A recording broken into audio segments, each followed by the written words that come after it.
ዛሬ አንድ ፕሮግራም ነበር በጣም መወዳት ጓደኛችን ቤቢ ሻወር ነበር እና እዛ ቤቢ ሻወር ላይ እንዴት ወደደች ሰው ያካፈለችንን ቃል ለኔ ስለቀረልኝ ለእናንተም ለምን ላካፍላችሁ ብዬ ነው ልንገራችሁ ብዬ ነው።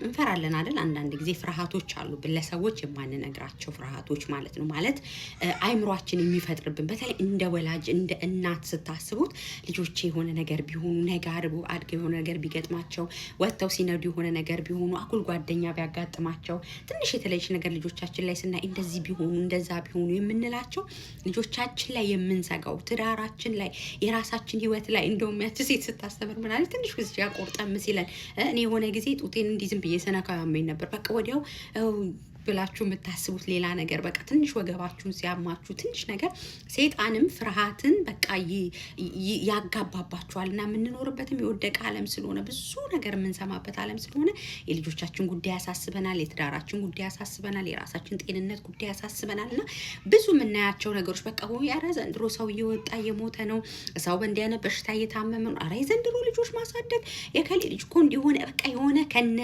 ማሳያዎች ደግሞ ሰይጣን ሊያስፈራራችሁ ሲፈልግ ማሳያ ያይጣውፋው በቃ አጠገባችሁ ያለ ሰው በሩቅ ያለ ወይ በዘመድ ያለ ወይ የምታውቁት የሆነ ከነ ማሳያው ይኸው የከሌ ልጅ እንደዚህ ሆነ እንደዚህ አንተ ላይ ይሄ ቢሆን ያ ቢሆን መኪና ቢገለበጥ ይሄ ቢሆን የማያሳስበን ነገር የለም። ቀን በቀን አይደል አሁን የኑሮ ሁኔታ በጣም እየተወደደ ነው ያለው የትኛው ማለት ላይ የምንኖር ገንዘብ በጣም እየጠፋ ነው፣ ስራ በጣም እየቀነሰ ነው። እናስባለን ነገ የሆነ ነገር በቃ ባይኖር ሳምቲንግ አፕን ቢያረግስ ልጆቼን በምን ላሳድግ ነው የሆነ ነገር ቢመጣስ የማናስበው ነገር የለም። እኔ እውነት ይሄ እንግዲህ ይሄ ፍርሃት ብዙ ፍርሃቶች በተለያየ ቢዝነስ ያላችሁ ቢዝነስ ቢከስር ትላላችሁ፣ ትምህርት ላይ ያላችሁ ይሄ ሴሚስተር ባልሰራው ብላችሁ የምታስቡበት ይሆናል።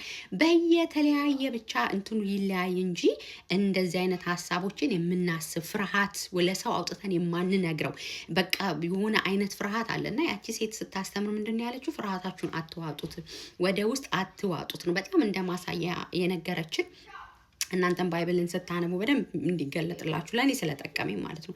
አብርሃምን ነው አብርሃም ያ ሁሉ ዓመት ልጅ ሳይኖረው ያ ሁሉ ዓመት በቃ ከአጋር ሄዶ አይደለ ወልዶ ምናምን ከራሱ ግን ከባለቤቱ ልጅ ሳይኖር ያ ሁሉ ዓመት እየኖረ አንድ ቀን ነው እግዚአብሔር መጥቶ 90 ዓመት ምናምን 100 ዓመት ከሆነ በኋላ አትፍራ አብርሃም እኔ ካንተ ጋር ነኝ ሲለው አብርሃም በቃ የታለኝ ለምን አትፍራ ትለኛለህ ብሎ አንድ ቀን ነው ፍርሃቱን ያወጣው እንጂ ከዛ በፊት ልጅ ስጠኝ ለምን ልጅ አትሰጠኝም ብሎ አልጠየቀው። ግን እግዚአብሔር አትፍራ ሲለው እንደ ኤሌዘር ሊወርሰኝ ነው ቤት ያለው ኤሌዘር ሊወርሰኝ ነው አንድ ልጅ እንኳን ሳይኖረኝ ብሎ ፍርሃቱን ድንገት አወጣ ብላ ነው እንደ ምሳሌ ያስተማረችው። እና ብዙ ጊዜ እንደዛ ነው የምንሆነው፣ ወደ ውስጣችን አፍነን እንይዛለን። እኔ አስታውሳለሁ እርጉዝ ሆኜ